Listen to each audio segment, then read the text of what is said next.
Bonjour à tous et bienvenue pour le second talk de Let's Talk. Alors, tout d'abord, je tenais à vous remercier parce que j'ai reçu pas mal de messages d'encouragement, vraiment très sympathiques. Ça m'a poussé à partir sur la deuxième vidéo plus rapidement que je ne l'aurais pensé. Vous m'avez vraiment soutenu, donné des propositions et puis apporté votre soutien et certains ont même proposé de m'aider sur les montages vidéo, etc. Donc, vraiment, merci à vous. Ça m'a apporté de la force. Alors aujourd'hui, on va aborder un sujet très important et qui me tient à cœur. Donc c'est Alison qui nous l'a proposé. C'est le manque de confiance en soi. Il n'y aura que ce sujet-là dans la vidéo parce que j'estime que c'est un gros sujet et qu'il faut prendre le temps d'en parler. Si je vais éviter de m'étaler parce que ça pourrait prendre des heures. Donc voilà. Euh, Premièrement, on va évoquer donc qu'est-ce que le manque de confiance en soi et les différents impacts que ça peut avoir. Ensuite, on va évoquer donc les causes du manque de confiance en soi. Et à la fin, je vous ferai quelques propositions de comment faire pour gagner confiance en soi avec mon expérience. Je le rappelle tout de suite, je ne suis pas psychiatre, je ne suis pas psychologue, il n'y a rien de médical là-dedans. C'est vraiment un échange comme si on était avec des copines ou des copains. Le manque de confiance en soi. Ça passe par plusieurs aspects. On pense que le manque de confiance en soi, c'est d'abord un manque de confiance en soi d'un point de vue physique. Or, ce n'est pas uniquement ça. On peut manquer de confiance en soi d'un point de vue de ses capacités mentales, par exemple. Je n'ai pas confiance en mon intelligence, je pense que je ne suis pas capable de faire telle ou telle chose. Et ce n'est pas uniquement le fait de se sentir moche ou trop gros ou pas assez musclé, pas assez gros. Enfin, voilà, tous les caractéristiques du manque de confiance en soi qu'on connaît sur le physique. Ce manque de confiance en soi, il a différents impacts. C'est pas uniquement un impact de la vision que j'ai de moi, donc l'impact que j'appelle de moi à moi, comment je me vois et comment je suis perçue par les autres, mais c'est également un impact qui peut avoir lieu sur le point de vue professionnel, sentimental et d'un point de vue personnel, mais pas uniquement sur l'image que je renvoie, que je me renvoie. Donc d'un point de vue professionnel, ça peut avoir un impact puisque je manque de confiance en moi, que ce soit physique ou intellectuel, et donc même le physique peut avoir un impact intellectuel. Je n'ai pas confiance en moi physiquement, je pense que je ne suis pas une personne assez bien, et ça peut déraper sur un manque de confiance en soi intellectuel également. Donc, sur le point de vue professionnel, ça va parfois nous faire nous mettre en retrait, ne pas être force de proposition, ne pas réussir à s'imposer dans une équipe, ne pas réussir à diriger une équipe, à faire valoir ses droits, à demander une augmentation, ou tous ces aspects-là pour lesquels il faut quand même avoir confiance en soi et s'imposer. C'est quelque chose qui, là, le manque de confiance en soi, qui peut amener à se mettre en retrait et à ne pas réussir à s'imposer dans la vie de tous les jours et notamment au travail, où là il faut quand même avoir une certaine force pour pouvoir le faire. Alors on peut aussi se dire non, ce n'est pas ça, mais c'est parce que c'est mon manager, il y a cette hiérarchie qui fait que je ne peux pas lui demander une augmentation, mais ça fait que si. Des fois on se trouve un peu des excuses pour ne pas accepter que le vrai point qui bloque, c'est le manque de confiance en soi. Ce n'est pas toujours le cas, ce n'est pas toujours la raison pour laquelle on n'arrive pas à faire ces choses, mais ça peut être une des raisons et ça peut avoir un impact qui est non négligeable. Sur le côté sentimental, alors là, je sais que ça va être parlant pour pas mal de filles. Alors, je ne suis pas un homme, donc pour messieurs, désolé, mais plus difficile pour moi de me mettre dans votre peau. Mais sur pas mal de filles, le manque de confiance en soi, finalement, a un impact sur la confiance que l'on porte à l'autre. Je m'explique. Par exemple, dans mon cas, je n'avais pas confiance en mon compagnon et je pensais que c'était dû, voilà, des actes à la société, les hommes sont tous les mêmes, ils vont tous aller voir ailleurs, c'est tous des salauds, etc., etc. Toutes les obscénités qu'on peut entendre sur la fidélité des hommes et la confiance qu'on peut leur apporter dans un couple. Or, il s'avère qu'en faisant un travail sur moi-même, je me suis rendu compte que mon manque de confiance en lui venait d'un manque de confiance en moi. Et oui. Alors en fait, en ayant un manque de confiance en moi, je me dévalorisais. Je me mettais automatiquement sur un piédestal, j'avais tendance à valoriser les autres par rapport à moi, et donc je pensais qu'il était mieux que moi, et valait mieux que moi. Donc il aurait pu avoir quelqu'un de mieux que moi.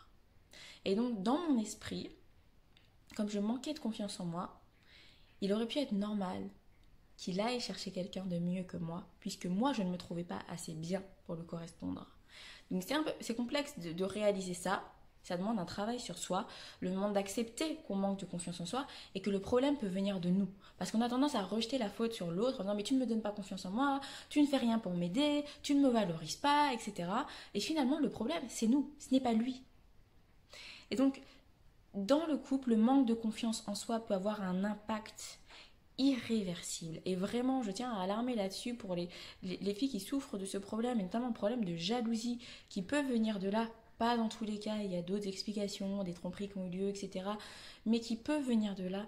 Je préfère vous prévenir, ça peut avoir un impact irréversible. On se détruit et on détruit l'autre. Et on se détruit et on accentue ce manque de confiance en soi. Et c'est vraiment quelque chose qui devient invivable et ça peut détruire un couple qui finalement aurait pu amener à de belles choses. La confiance en soi, ça a également un impact dans la vie de tous les jours sur ce qu'on est capable de faire ou ne pas faire. Désolée, problème de luminosité. J'entends par là des petites choses du quotidien qu'on devrait être capable de faire et que finalement on ne fait pas. Aller demander du sel à un voisin, aller demander des informations, une coupure de courant. Et aller frapper chez les voisins, savoir si eux aussi ont une coupure de courant. Ça va amener, le manque de confiance en soi, une timidité parfois, qui fait qu'on n'ose pas faire les choses parce qu'on a peur de comment les autres vont nous percevoir et vont percevoir nos actes. Et ça peut bloquer, ça peut handicaper dans la vie de tous les jours des choses qu'on aimerait faire et qu'on ne fait pas parce qu'on a peur de ce que les autres vont penser. Il y a beaucoup dans cette société question d'image, de comment les autres vont me voir, et comment mes actes vont être perçus. Et ça bloque beaucoup, et ça impacte énormément dans la vie de tous les jours. Et c'est bloquant pour certains, c'est vraiment handicapant. Ça les empêche pas de vivre, mais de s'épanouir, clairement.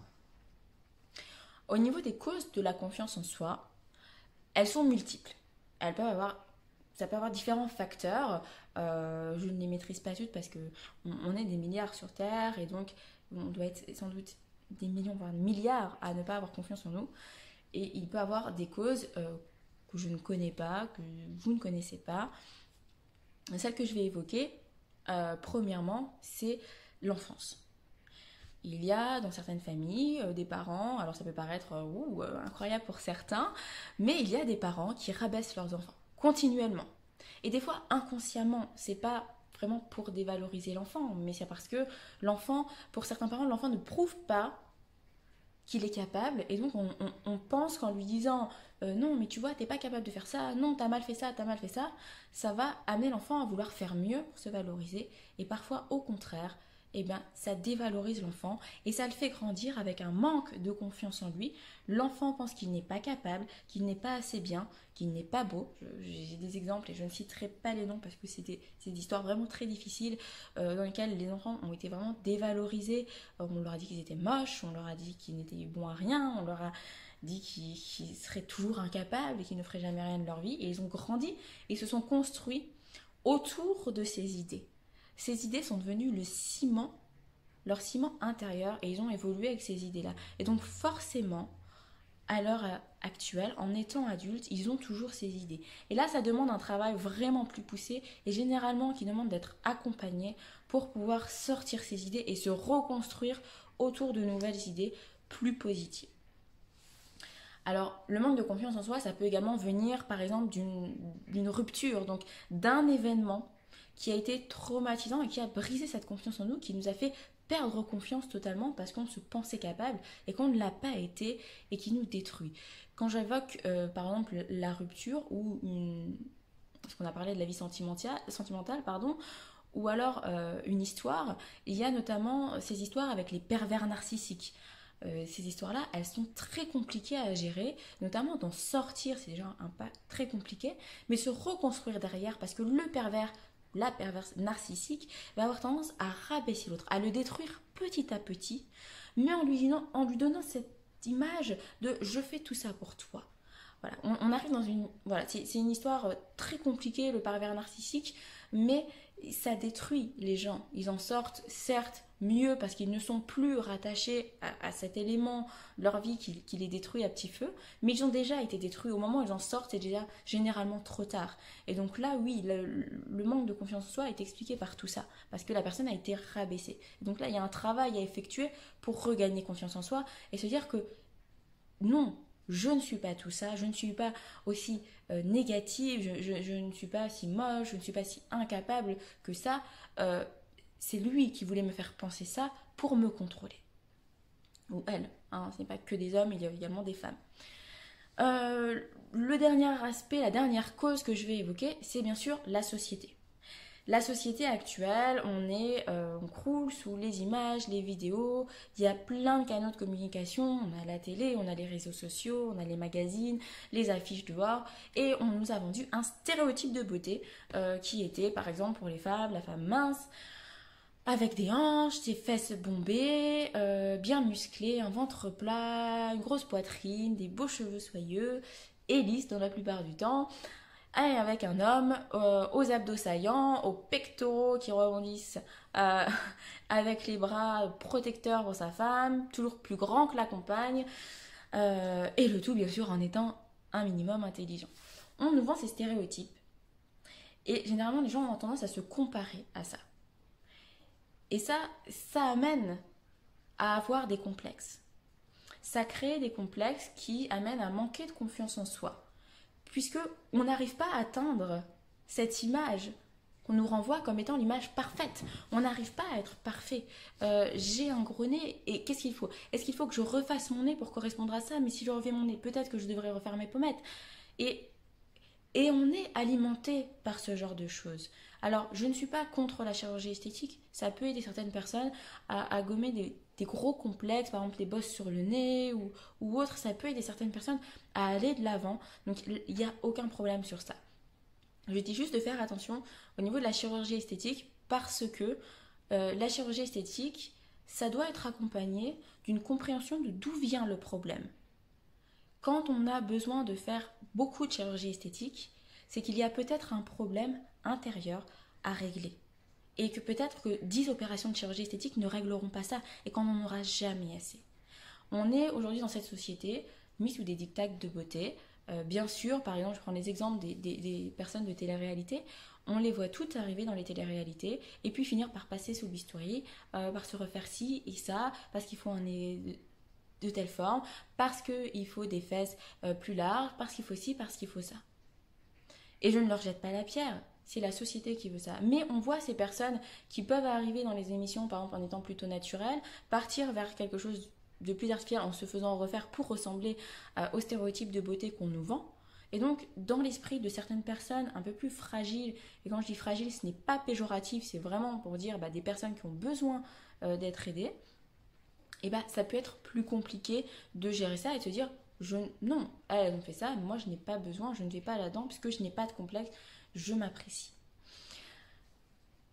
Donc voilà, c'est à peu près les causes que je vois, les principales causes que je connais au niveau de la perte de confiance en soi. Maintenant, les solutions à mettre en place, le conseil que je donne toujours, c'est il faut apprendre à être heureux seul et à s'apprécier seul pour être heureux dans sa vie, à deux, avec les autres, en société, en couple, avec ses amis. Ça fonctionne comme ça. Je pense qu'à dès le moment où on arrive à être épanoui seul et à s'aimer, à s'accepter. Quand je dis aimer, je ne dis pas être un but de soi-même, narcissique, ou tous ces extrêmes-là. Il ne faut pas forcément partir dans les extrêmes. Mais s'apprécier, c'est s'accepter tel que l'on est, savoir ce que l'on vaut. Il faut être objectif, savoir qu'on a des défauts, savoir que on a des capacités que l'on n'a pas, que niveau intellectuel est limité, qu'on n'est pas forcément tous des Einstein, qu'on n'a pas tous un corps de rêve. Et ça, il faut en être conscient pour ne pas aller dans les extrêmes. Mais il faut aussi pouvoir accepter qui on est pour être bien. Et ça, notamment en couple, c'est un conseil que je donne souvent à mes copines, c'est de leur dire, aujourd'hui, seule, tu n'es pas heureuse parce que ça ne va pas. Et tu recherches à être en couple, et ça arrive vraiment régulièrement des gens qui essayent d'être en couple pour se sentir mieux. Parce que le fait d'avoir quelqu'un qui les aime, ça les valorise. Le fait d'avoir quelqu'un qui leur dit tu es jolie, je t'aime, ça les valorise. Et bien sûr, c'est valorisant pour tout le monde, ça fait toujours plaisir un compliment. Tu sens bon, tu es belle aujourd'hui, tu es bien habillée. Oh, qu'est-ce que ce pantalon te fait de jolies fesses ou qu'est-ce que ce pantalon te fait de jolies jambes. Bien sûr que c'est plaisant pour tout le monde. Maintenant, il ne faut pas que ça soit l'élément central du bien-être d'une personne. Il faut pouvoir se lever le matin et penser par soi-même, je suis jolie. Je suis capable de faire telle et telle chose. Et ne pas se limiter intellectuellement. Ce n'est pas parce que demain on vous dit ah mais toi t'es bête, ah non mais t'es gentil mais t'es limité quand même, ah on a déjà tous entendu ça d'une amie. Et bien j'ai des exemples d'amis à qui on a dit ça et qui ont réussi à relever certains défis, à avoir des diplômes, à faire mieux que ce que les gens pensaient d'eux. Et aujourd'hui les gens disent ouais mais c'est génial, j'aurais jamais cru que tu pouvais le faire. Et parce que ces gens-là n'ont pas eu besoin de l'approbation des autres pour se sentir capable de faire quelque chose. Et ça, c'est vraiment très important. Il faut d'abord se sentir bien avec soi-même pour être bien avec les autres. Vous n'avez pas besoin de l'approbation des autres. Vous n'avez pas besoin d'être joli ou d'être intelligent aux yeux des autres pour l'être réellement.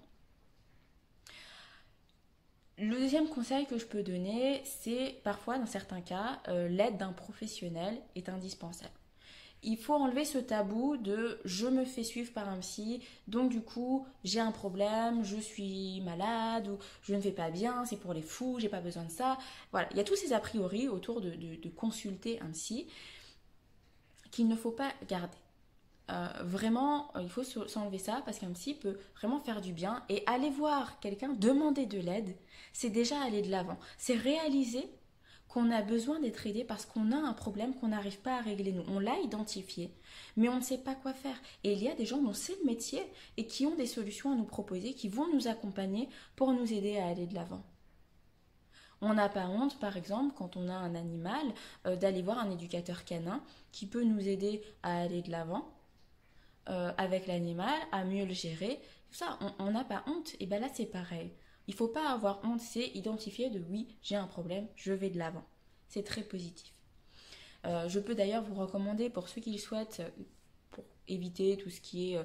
donc c'est pas totalement une psychiatre, hein, c'est une naturopathe qui s'appelle Sandra Eschwald, qui m'est venue en aide et m'a donné de très bons conseils. Donc je vais vous mettre dans la description son compte Instagram. N'hésitez pas à la contacter, elle est géniale, très disponible et elle vous aidera également à pouvoir gérer par exemple tout ce qui est le stress engendré par voilà, tous les effets annexes que peuvent avoir la confiance en soi via des produits naturels, notamment des huiles essentielles. Et elle est géniale, je vous la recommande. Dernier point, je vous recommande également la lecture. Alors il y a certains livres qui sont un peu rébarbatifs. J'ai lu un livre par exemple Les 6 clés de la confiance en soi. J'ai eu vraiment beaucoup de mal avec ce livre parce que c'est un peu la même chose. Il faut faire comme ci, il faut faire comme ça et puis ça ne va pas. Et puis on m'a conseillé un livre, c'est ma belle-sœur qui m'a conseillé La clé de votre énergie. Et là, j'ai adoré. J'ai adoré, je vous recommande ce livre, il est génial. Alors, il y a tout cet aspect, il y a cet aspect un peu spirituel, faut adhérer. Moi au départ j'étais sceptique et puis je me suis dit t'as rien à perdre. Donc j'ai commencé à vraiment suivre tous les processus, tous les protocoles qu'elle met en place dans le livre. Et finalement, ça nous libère de certains poids qui nous aident à avancer, qui nous aident vraiment à nous reconstruire. Et je vous recommande vraiment ce livre. Alors il y en a qui aimeront, qui n'aimeront pas.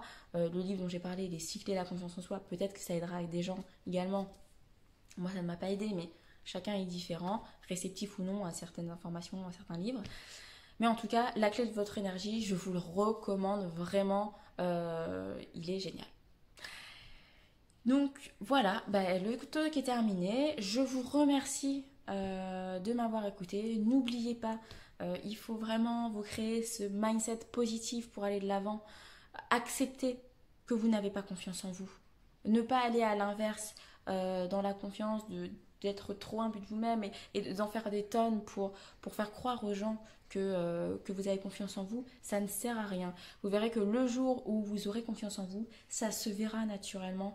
Vous serez mieux dans votre vie. Essayez de vraiment vous construire un mindset positif pour essayer d'aller de l'avant, et vous verrez que plus vous êtes positif et plus vous allez aller vers des choses positives, mieux vous allez gérer les choses, les impacts, les aspects négatifs de la vie, donc tous les aspects, le travail, la vie sentimentale, votre vie personnelle, vos projets. Vous allez voir que ça change tout. N'hésitez pas à vous faire aider. Notamment, petit conseil que je peux vous donner, l'astuce, vous notez tous les objectifs que vous voulez acquérir.